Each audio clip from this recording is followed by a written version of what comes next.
Good evening. Can everyone hear okay? Okay. If you want to gather in at all for warmth or just to get a little closer would be nice. My name is Julie Wooden, and I'm the Sexual Assault Services Coordinator at Access, which is the local rape crisis line and battered women's shelter here in Ames. Before I begin, I would like to thank the many sponsors who made this evening possible. They include the Multicultural Task Force at Iowa State, the Committee Against Violence, the YWCA, the Margaret Sloss Women's Center, Alpha Xi Delta, the Oak Elm Programming Board, Doran Clinic, Access, the Off-Campus and Adult Student Services, Hy-Vee, the Women's Studies Program, the African American Studies Program, Welch Avenue Station, Walmart, the Feminist Majority Leadership Alliance, Pi Beta Phi, Party Time Rentals, and the Committee on Lectures. April is National Sexual Assault Awareness Month. It's a time to focus our attention on sexual assault education, prevention, and awareness on our campus and in the Ames community.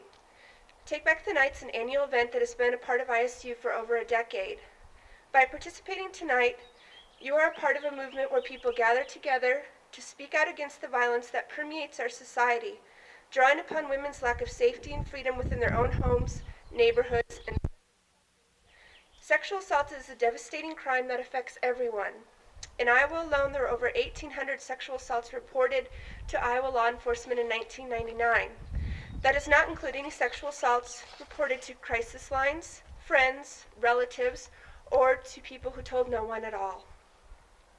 Tonight we will hear the stories of sexual assault survivors and also how to help a friend, a partner, or a loved one after sexual assault. Our first speaker this evening is Laura Armstrong. Laura works at the Women's Center here on campus. She's a graduate student at Iowa State University and is a survivor. Tonight she's here to share her story. Please join me in welcoming Laura.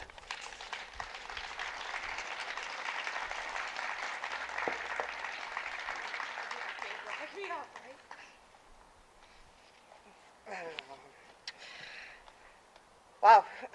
First of all, I have to start by thanking Tara Wood, who helped me put this together. And where is she? There she is. Stand up. She keeps trying to remain behind the scenes, but she did the vast majority of this, and I'm forever grateful. I also want to thank everybody else who helped. I've never publicly spoken before concerning this issue. I'm also an incest survivor, and I've written and published and spoken about being an incest survivor before. For some reason, date rape is harder to talk about, and I'm not quite sure why, because basically they blow away, and then I don't know what I'm going to say. So on top of being nervous, I'm going to lose my notes. I'll hold them now. Like I said, it's harder to speak about this. I've never publicly come out and told anyone. When I was 17, my brother, who's 2 years younger than me, and a bunch of our friends, a lot of our friends, went to a party. We were all going away to college, some of us were just end of the year party. And I've known most of these people for about 7 to 8 years. Craig, the individual who I will talk about in depth, I'd known since he was in 5th grade. I watched him grow up from being about probably 4 foot to 6'4". He was 16 and I was 17. Craig used to come to our house for sleepovers, and he used to eat dinner with us. I never had any reason to fear him. I think I always knew that Craig sort of had a crush on me, even though we were in totally different crowds. I was in the theater crowd and the music crowd, and Craig was in the jock crowd. He was on the varsity team, playing basketball, even as a sophomore. And we got along, but there was always that animosity within our high school. You know how that is. So at this party, when he started flirting with me, I was really flattered, because I didn't really ever talk to anybody from the jock crowd. And we were dancing and we were drinking and flirting. Um, and I've known Craig. And it was fun. It was harmless. And I really thought it was. He asked me to go outside with him, take a walk, go to his car. The music was really loud. And he just wanted to talk. And since I'd known him for so long, and this is my kid brother's best friend, I didn't think anything of it. So I went out to the car with him. And we sat in the back seat for a while, and he started to kiss me. And at first I returned the kiss. And then I knew there was something wrong. It didn't feel right. And I said, no, Craig, I really like you, but you're my kid brother's best friend, and you're really sort of like a kid brother to me. And he didn't stop. He slid me under him, even though I said no, and I struggled. I probably didn't struggle a lot. Being an incest survivor, I think that fear took over, and all of those emotions from being a child and being abused probably guided me more not to resist. So I didn't really fight a lot. Afterwards, I got out of the car and I got into mine and I drove home. And I remember thinking, that's not rape. Yeah, it is. No, that's really not rape. What did you expect, Laura? You were dancing, you were flirting, you were drinking. This is how it happens. Rape is someone jumping out of the bushes, not your kid brother's best friend. It took me about 5 years to realize that was rape, and it affected every part of my life. I went to college, and I dropped out within about a month. I came home, and I started drinking, and I drank, and I drank, and I drank, and I'll wait.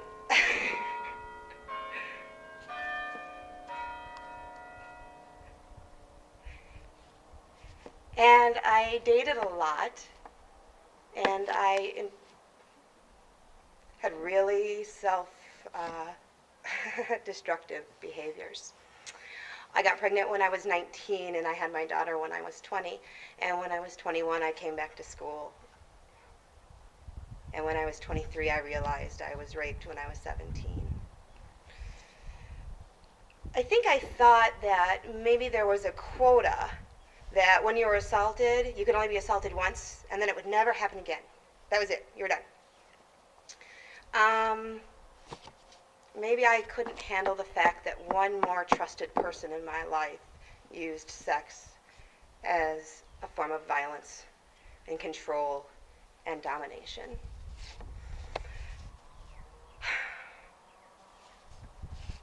I wish I could tell you that it won't happen to you, or if it already has happened, that it'll never happen again. 1 in 4 college women will be the victim of rape or attempted rape. 1/3 of women will be raped in their lifetime. 1/3 of the audience standing here will be raped. I have a 10-year-old daughter, and she has a pretty high chance of being raped in her lifetime. Like I said, I wish I could stand here and say it will never happen. I can't. I can stand here tonight and ask you to refuse to accept that it could happen, to ask you to become vocal and loud and angry, that it could happen and has happened, to ask you to continue your commitment with words and action to end violence against women and children. I want to end by telling you it's not all bad, and that if I had to choose another life, I wouldn't. Audre Lorde, probably one of my favorite people in the world, said, I would have never chosen this path, but I am very glad to be who I am here. And Nancy will speak now.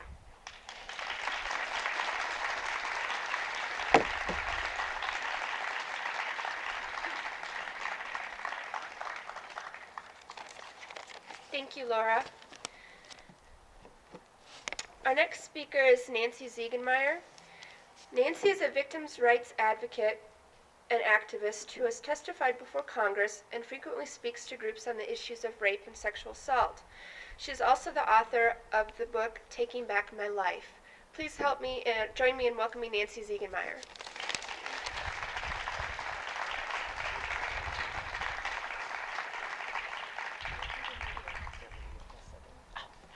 Well, I can just sit down, that's okay. Well, I want to thank everyone for coming tonight. Certainly me standing up here and making a few comments is not as important as you out there listening. You're the people that are going to make a difference. Obviously you care because you're here. So I'd like to welcome you guys and thank all you guys for coming tonight. I'm going to start out by echoing some of the statistics about rape. If I stood here before you and spoke for 30 minutes, 10 of you would become the victim of a rape. 1 in 4 women in their lifetime will become the victim of a completed rape. And 1 in 2 will be the victim of an attempted rape in their lifetime. You're 10 times more likely to be raped than you are to die in a car accident in this country.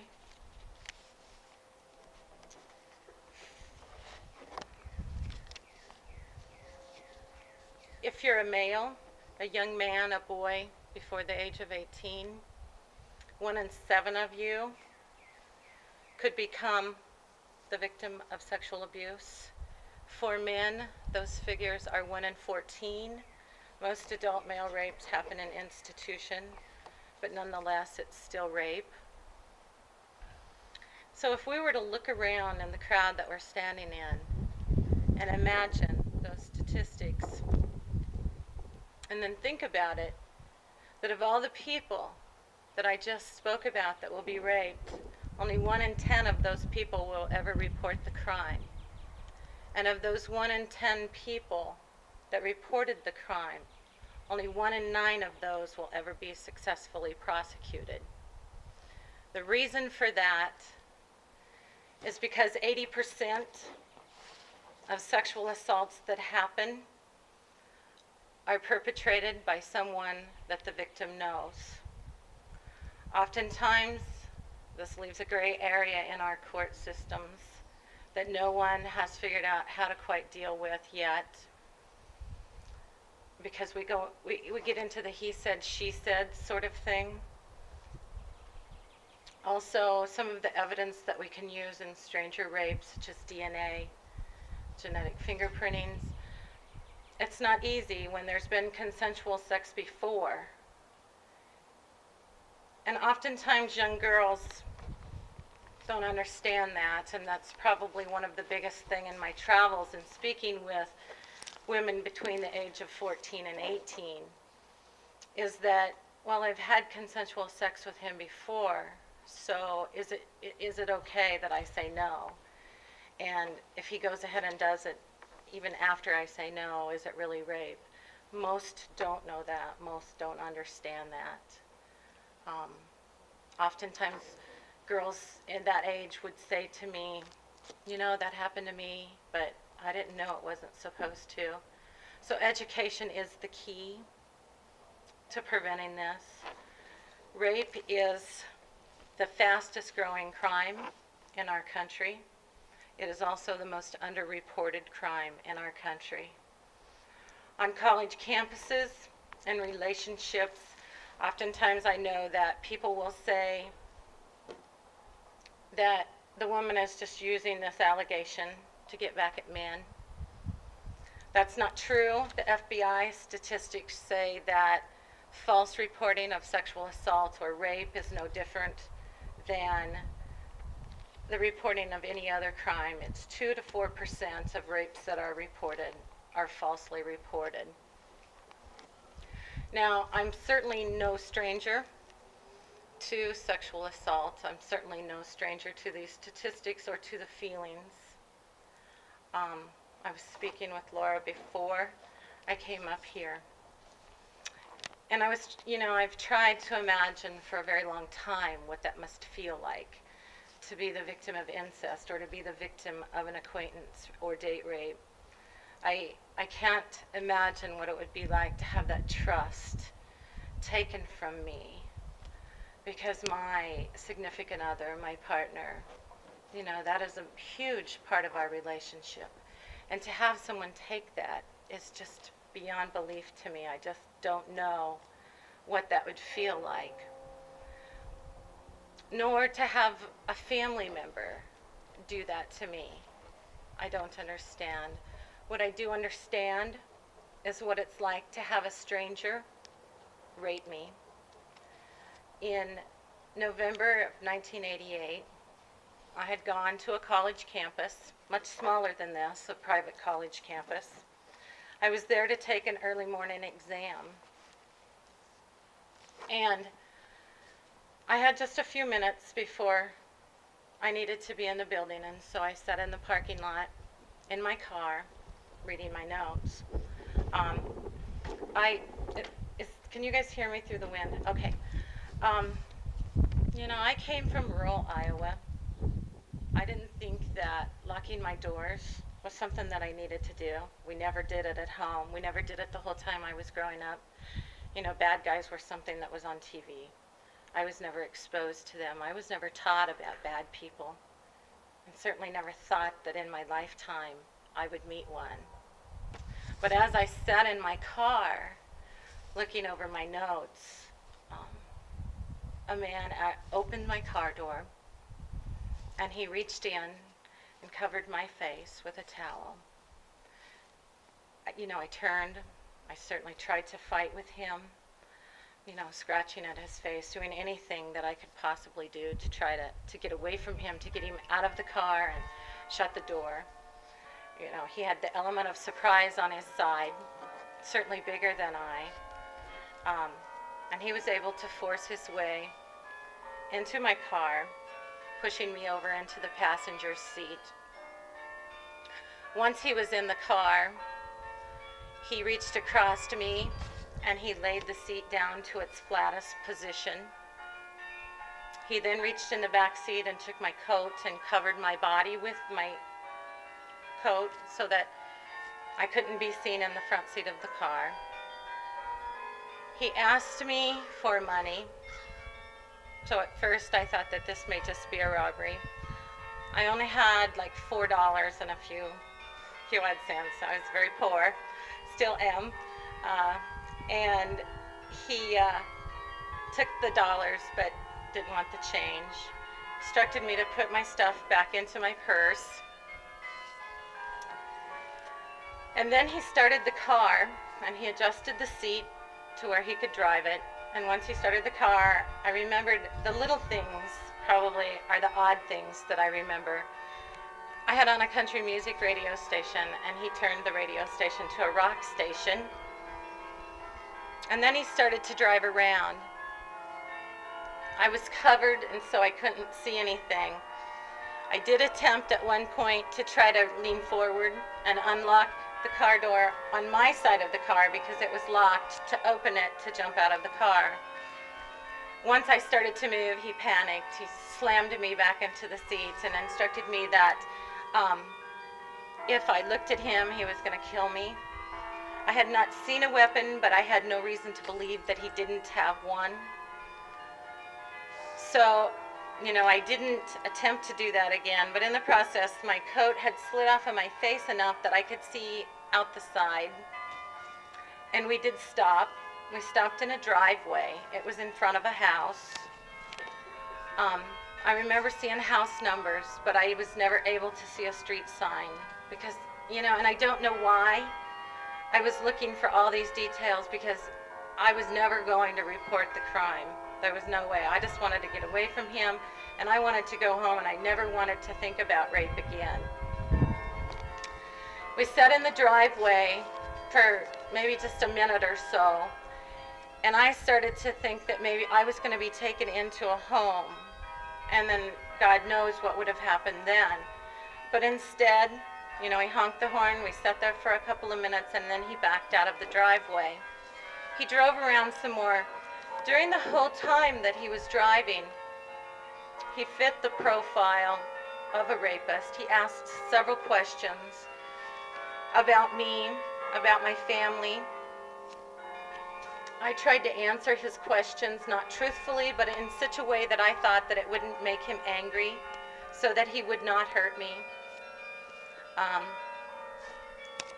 What I quickly realized, though, was there was no right answer, and nothing that I was going to say to him was going to make it okay. One of the odd things that he did was shared with me some of his personal life. Now, I don't know if it was true, but he had shared with me that his sister had been the victim of a sexual assault, and he talked about that. And then we stopped. We were in front of another building, and it's in this parking lot that he raped me. After he raped me, he started driving around again, and we drove around for probably what seemed like forever. During this time, he gave me instructions. He told me if I did go to the police, and he was caught, that he had brothers that would find me and find my children and hurt them. He instructed me that if I thought that I really did have to go to the police, he'd give me a description of himself that I was supposed to tell the police. It was completely different than his description. He did all sorts of strange things like that. He did take my purse. He took my school bag. It had all my identifying information. It had pictures of my children. It had my children's schools, names, phone numbers, addresses, and teachers. It had my parents and my grandparents and my great-grandparents' addresses in them. And when he got out of the car, well, first, he instructed me to get down onto the floor of my car. And he covered me up again. Then he uncovered me, and he took what was apparently a dish towel that he had brought with him. And he began to wipe down all parts of my body that he had touched. And he wiped down the car. I'm assuming, at this point that he had done this before and thought that he was going to get rid of any evidence that he may have left in the car. He then told me that he had someone in the neighborhood that was going to pick him up when he got out of my car, and that they would follow me, and they would make sure that I got on the interstate to go back to Grinnell, that I did not go to the police. He got out of my car and shut the door, and I reached across the car, and I locked that door so that he couldn't get back in. I don't know how long I stayed on the floor. I know it certainly wasn't the 10 minutes, but it seemed like a lifetime because I didn't know where he was. I didn't know what he was going to do. And I finally got up and I looked around, and I didn't see him, and I didn't see anyone. All I wanted to do was just to go home. I didn't want to report the crime. I didn't want to go to the hospital. I didn't want to do any of those things. But I was lost. He had driven me around so much, and I was so frightened that I couldn't find my way. And I wanted to cry, but I knew that until I was safe that I couldn't do that. Because if I'd have started crying, I was afraid that I wouldn't be able to find my way. So I started to drive around myself, just looking for a familiar spot to where I could find my bearings and to go home. What I came upon was a hospital, and I was familiar with the hospital. It's where our pediatrician was. It's where my children had had surgery. So I went there. When I pulled into the parking lot, another strange thought came to mind. I can't pull up in front of the emergency door and get out and leave my car because it'll be towed. But this guy was following me. So there was the dilemma of I had to park in a parking lot for some reason. And then I had to run from my car into the emergency room because I didn't know if he was there. I didn't know if he would stop me. So I got into the emergency room in the hospital. And I looked at all of these people. And I thought to myself, these people already know what's happened to me. These people know that I'm the victim of a rape. Which was probably not true until I blurted out to the emergency room desk, I've just been raped. They immediately took me back into a room The hospital was Mercy Hospital in Des Moines. It was a wonderful hospital. I couldn't have chosen a safer or better place to have gone. They immediately had a nurse come in, and she called the Rape Crisis Center in Polk County, and a victim advocate came to be with me. They asked me if I wanted to call the police, and I said no. And the nurse and the victim advocate talked with me and said, you know, you don't have to call the police, which is true. You don't have to report the crime.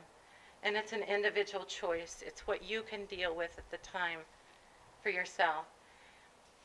And Deanne, the victim advocate, said to me, you know, you don't have to report this crime, but the longer you wait, the more of a chance this man has to do this to someone else. And that was the determining factor for me, that I consented to have the police called. I didn't want this to happen to anyone else, what I had just been through. And I didn't know that it had happened to other people already, not just at the hands of the man who raped me. But I didn't know the statistics. I didn't know rape was happening in our country because I had never been exposed to it. The police were called. Certainly I was, I guess, fortunate because I had a wonderful nurse. I had a wonderful victim advocate. They also found a female doctor to do the rape exam for me. These are all things that they allowed me to do. The doctor explained everything. People were with me. The police waited in an adjoining room. They didn't come in and question me while the rape exam was going on. They let me get through all of that. And then when I spoke with the police officer, it was a very good experience. That's often not the case. We've all heard horror stories about working with law enforcement after you've been sexually assaulted. But Detective Roth from the Des Moines Police Department was a fabulous man. He had a wife and daughters, and so he always wonders when he goes to these reports if it's someone that he knows, if it's someone that he loves, and he treats his victims accordingly. I wish that all police officers could be like that. He went through this with me. He actually even encouraged me to go back to where the rape happened to see if we could find the house. We couldn't do that. One of the things that the man who raped me had done was taken my rings off of my fingers. So after I reported the crime, and the follow-up was Detective Roth went from pawn shop to pawn shop every day until he found my wedding rings. He brought them to Grinnell, to my house, and he said, you know, I think these are the wedding rings. This had taken him almost 2 weeks of every day going to a pawn shop. They were my wedding rings. He had pictures for me to look at, a series of pictures to identify, to see if the man who had raped me was in there. I was able to identify him. He was arrested 2 weeks after the rape. He was not charged with sexual assault or rape. He was charged with kidnapping. A couple of different reasons for that. He had moved me from where I was at before he raped me, so it did constitute kidnapping. And kidnapping is a much easier crime to prosecute and had a much higher conviction rate than did sexual assault. So that is what he was charged with. He consented to DNA testing. The DNA tests were taken.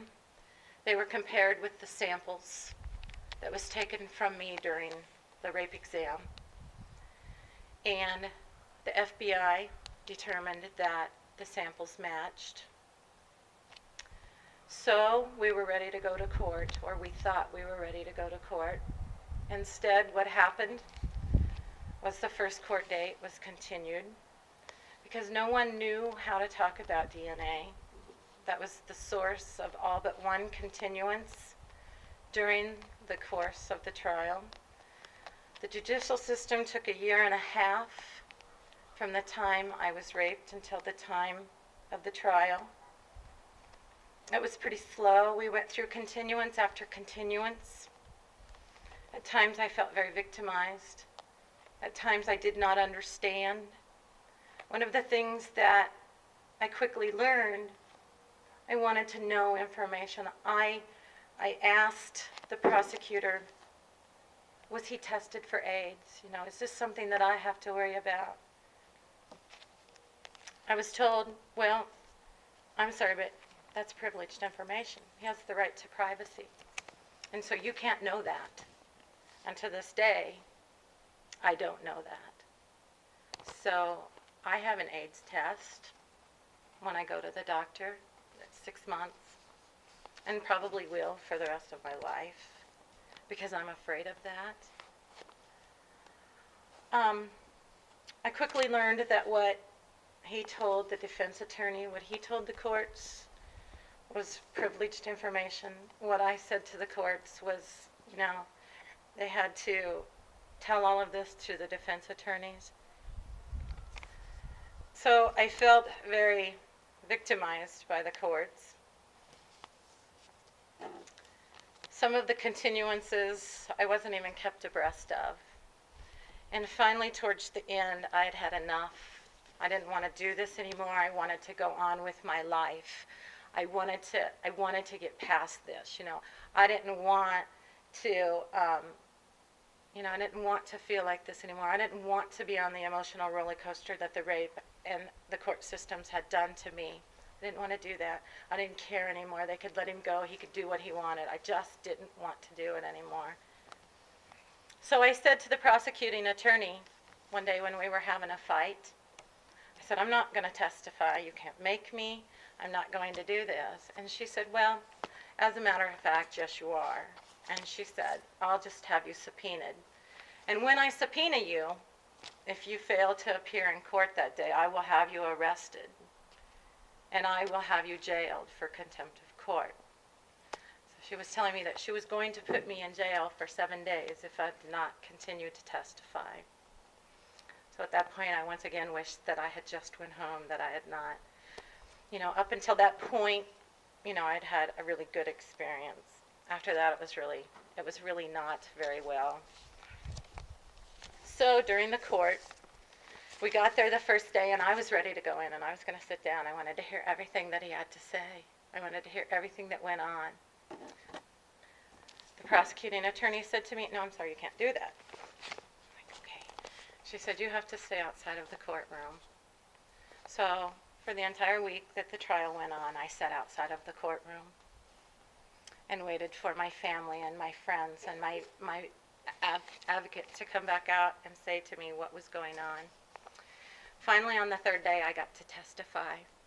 And I had convinced myself that when I testified, and I was able to look at the man who raped me and point my finger at him in a courtroom and say, he's the man who raped me, I was convinced that the feeling in the pit of my stomach, the feeling that always made me want to throw up, was going to go away. But it didn't. And sometimes it's still there even today. Even all these years later, it's still there. So we continued on with the trial. All the evidence was given. They were never able to say that the DNA matched. They were only able to say that the DNA subpoenaed from the victim, or subpoenaed from the perpetrator, was consistent with the DNA found during the sexual assault exam. But in spite of everything that happened, Bobby Lee Smith was convicted. He was convicted of kidnapping, and he was sentenced to life in prison with no possibility of parole. I didn't know that that's not what that meant. 5 years ago, I went to Fort Madison, and I sat before him at a parole board hearing for commutation of sentence. During the time that I was raped, that was able to happen every 5 years for the first 15 and then annually thereafter. I do think that that has changed now, that there has to be very special circumstances for them to be able to actually ask for commutation of sentence from a term of life to a term of years. And then after all of this, I went to the Des Moines Register because I wanted people to know what had happened. Geneva Overholser, who was the editor of the paper at the time, had written a story. And she talked about a nameless crime, which was what rape was. No one knew. No one knew other victims. I didn't know other victims' names. So the Des Moines Register did a series of articles. It was actually a 6-part series where I let them talk candidly about what had happened to me. I let them take pictures of myself and my children and my family and become a part of my life. And this appeared on the Register um, for 6 consecutive days on the front page. No one knew what to expect. I was scared to death. For the most part, it was a good experience. Once again, I learned things that I did not know. At any point, the media could have published my name. They didn't have to have my consent. There's no laws that prohibit that from happening. There's only a gentleman's agreement of newspaper and media to not allow that to happen amongst themselves. No one protects that. Most of the community that I lived in was very supportive. Some of them certainly was not supportive of what had done. I think sometimes to actually think about it in terms of someone that you know is to make yourself vulnerable to rape. And so we tend to turn our backs as communities to the truth. And I think that that's true not only of stranger rape, but of acquaintance rape, as well as incest and domestic violence. I think that we have communities who do not want to talk about it because it may make them vulnerable to it. And so thousands of women each year continue to become victims of this because of undereducated people. I did find out, though, after the series ran, that there were thousands of people in this country who had been victims. Some had never spoken out. Some wrote me letters. Hundreds of them wrote me letters. And it was the first time they had ever spoken of sexual assault, spoken of it happening to them. One of the letters that I received it really stuck out to me, and I want to share part of that with you. It was from a man, and these are the words that he wrote to me. He said, "I am grateful that you are alive, sharing your experience for the benefit of others. When I think of you and what you are accomplishing, I am reminded of an ocean shell called Angel's Wings. This shell is fragile enough to be crushed by an ordinary human hand, yet because it goes with the ocean's flow, it does not crumble. It exists well below the surface of the water under tremendous pressures. It is constantly being tossed around by the currents and gale-force winds, and is endlessly moved along the ocean floor across rough sands. Yet, with all this adversity, it gains only a smoother and more beautiful finish." I've probably referred to the words in that letter a million times since I received it.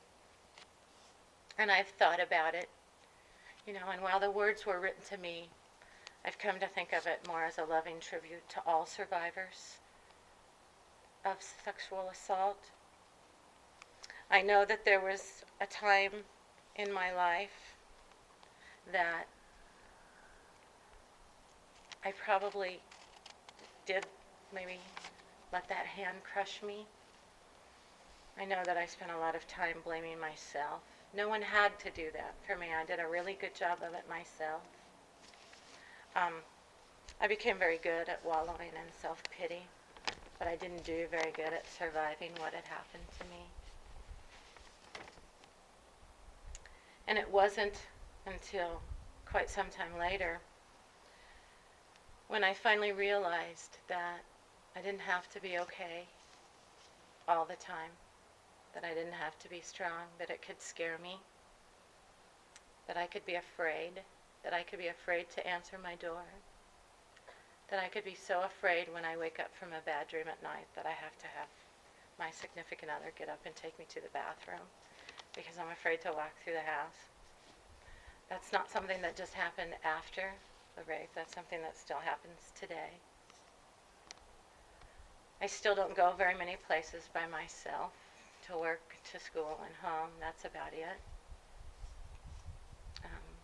I don't do very well talking with strangers because I'm afraid. I'm afraid of them, and chances are they're not going to hurt me.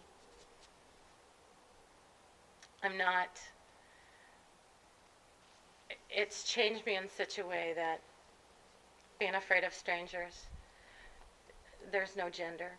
Everyone is a stranger to me. Everyone has the potential to hurt me, and I'm very afraid of that. You know, I've spoken out for many laws. Some of them were successful. One of the main laws that I was able to help get passed with Senator Biden of Massachusetts was the Violence Against Women bill. I give congressional testimony along with Marla Hanson. I don't know, you guys may be too young to remember Marla.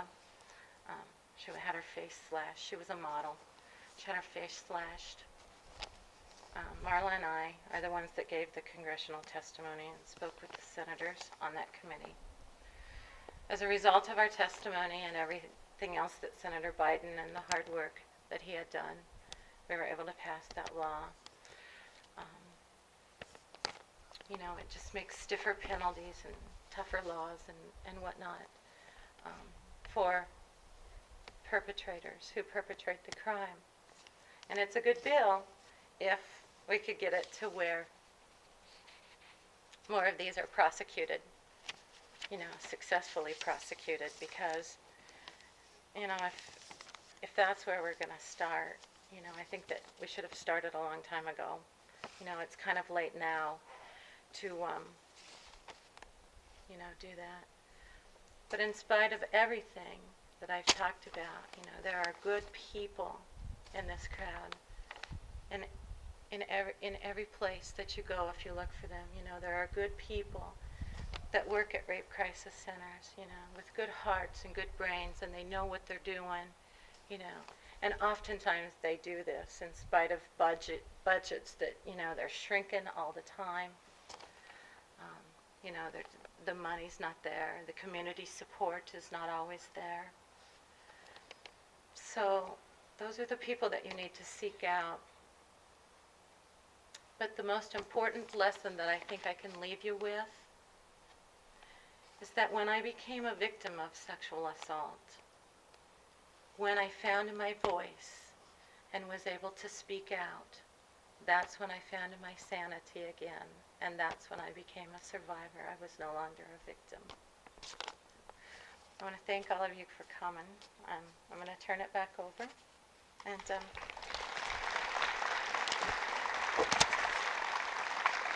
if anyone has questions, I'd be more than happy to answer those at the reception following the march.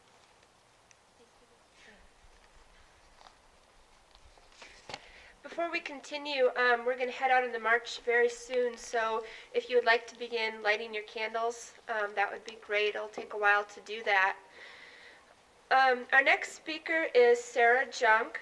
She works at Access. She's an undergraduate student at Iowa State, and she's going to talk about how to help a victim become a survivor, how to help a friend, a family member, a loved one, a boyfriend, a girlfriend, a partner, become a survivor. I want to encourage you to still continue to listen while you're lighting your candles, and then we will have one more short instruction, and then we'll head out. Thank you.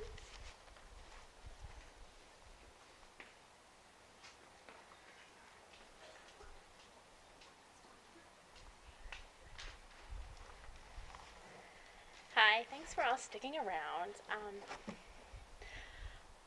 Think of your 3 best friends. Think about the experiences you have shared with them and the events you have planned for the future. According to FBI statistics, 1 in 3 women will be raped in their lifetime. The majority of women are going to tell their friends first. So what are you going to do if your friend tells you that she has been assaulted? The impact that you, as a friend, will have on the victim survivor is almost insurmountable. The first 3 things that a woman hears after coming out and telling someone that she has been raped are the things that she will remember most throughout the whole experience. It's hard to understand why somebody would rape, and it's even harder to understand why someone would hurt one of our loved ones. Knowing that bad things can happen to good people is very scary and makes us very vulnerable. To cope with these fears, we often start victim blaming. She's the one who wore that dress. She's the one who went to that party. She's the one who had those drinks. It has never been the victim's fault. It never will be the victim's fault, and it is not now the victim's fault. Your first and foremost jobs as being a friend is to know that it's not her fault, to believe her, and to listen to her. Believe her, even when you don't want to, even when it's hard to, and even when you can't see it, because it happened. Everybody has their own preconceptions of how rape should work. Robin Warsaw, in the book I Never Called It Rape, points out that in the prototypical rape case, the victim, a virgin who lives with her parents, is grabbed from behind by a man that she's never seen before as she's walking in broad daylight to visit her dying grandmother in the hospital. Her assailant has a knife, a gun, and brass knuckles. He breaks her jaw by punching her. She can't scream, and he stabs her at least once before throwing her in the bushes, raping